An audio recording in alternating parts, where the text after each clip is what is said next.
Yeah, there are absolutely a few counties that really are key or seem to be key from historical precedents going into tonight, especially for those two big races, the Democratic nomination for U.S. Senate as well as the GOP nomination for governor. When we go to the Democratic Senate candidates, we are really watching counties both on the West Coast as well as the East Coast. We are seeing things like Muskegon County. That is one that I am watching very closely in particular. You know, a lot of people are talking about how this may be sort of a referendum on President Donald Trump and his administration, whether or not voters here accept the direction that he is taking this country at the moment. Muskegon County on the presidential level had gotten smaller and smaller. It had been sort of a Democratic haven on the West Coast for a while through the 21st century. For many elections, Democrats had won there countywide when it came to the presidential election, but it got smaller and smaller of a margin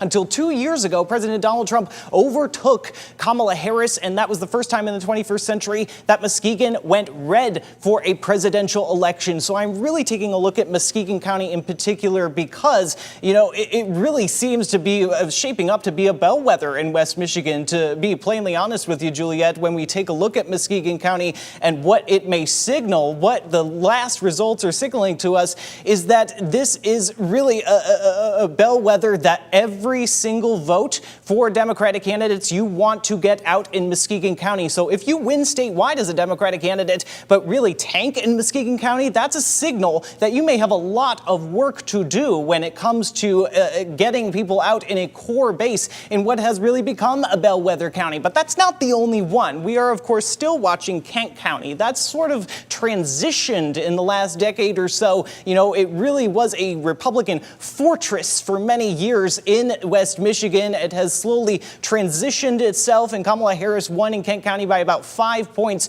2 years ago. So what we are watching there is whether or not a Democrat has consolidated support tonight going into November, whether or not the winner is able to take a large share of the Democratic vote and try and best ensure, in their view, that they have their Democratic base locked down and that they can branch out into other types of voters. So we are watching Kent County in particular as well because of its traditional place as a bellwether in the last few years. But we are also looking at the east side, and counties like Oakland County, for example, also used to be a Republican fortress back until about the 90s, reportedly, but now it has transitioned itself into a very large Democratic base, and it is the home county of Representative, I should say, Congresswoman Haley Stevens. That is where her congressional district is. So if Haley Stevens hopes to have a good showing tonight, you would expect that she would want to have a good showing in the area where she is currently an incumbent Congresswoman.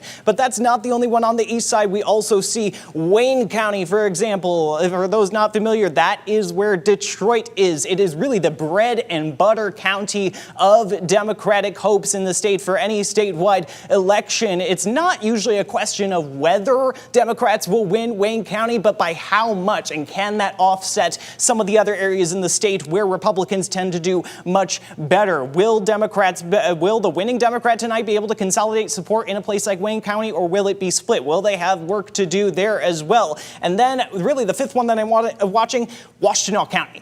Home to U of M, home to U of M at Ann Arbor, a large young voter base where we have seen in the polls Abdul El-Sayed certainly tends to fare better than Congresswoman Stevens. If that, like Oakland County, we would expect Congresswoman Haley Stevens to do well. If Abdul El-Sayed would want to have a good showing tonight, he would want to do well in a place like Washtenaw County, whereas at the same time, 2 years ago, you look at the Democratic primary for president, there was a large groundswell in Washtenaw County for that uncommitted vote that was not voting for President Joe Biden in protest, in particular, of policies towards the conflict in Israel and Gaza, where foreign policy points seem to line up with a lot of the El-Sayed campaign. So is he going to do well in Washtenaw County, where it's not necessarily as populous as a place like Wayne County or Oakland County in terms of regular voters, but percentage-wise, is he going to be able to consolidate support there. He would want to do so if he wants to have a good showing tonight amongst his base.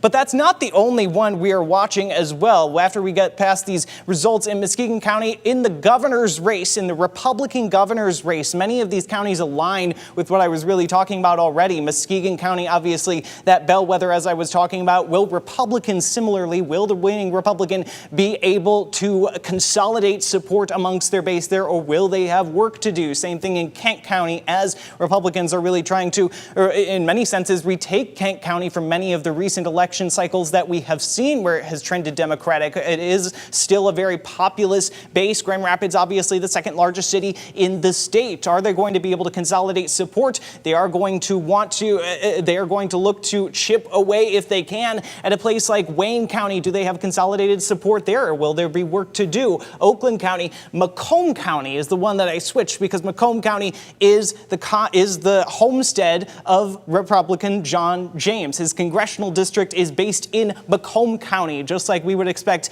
Congresswoman Stevens, if she wanted to have a good showing, she would do well in a place like Oakland County. But in Macomb County, that was where you would expect Congressman James to do well if he would like to have a good showing statewide as well. So those are some of the counties that we're watching, and we're really going to get further into some of those results, especially in Muskegon County, why it is such a bellwether. This is kind of just a preview I'm giving you right now, but we're really going to get into those numbers later in this stream and kind of explore those and what they may tell us. But for now, we're going to go over to Juliet, who will be speaking with one of our guests to get some expert insight. Juliet.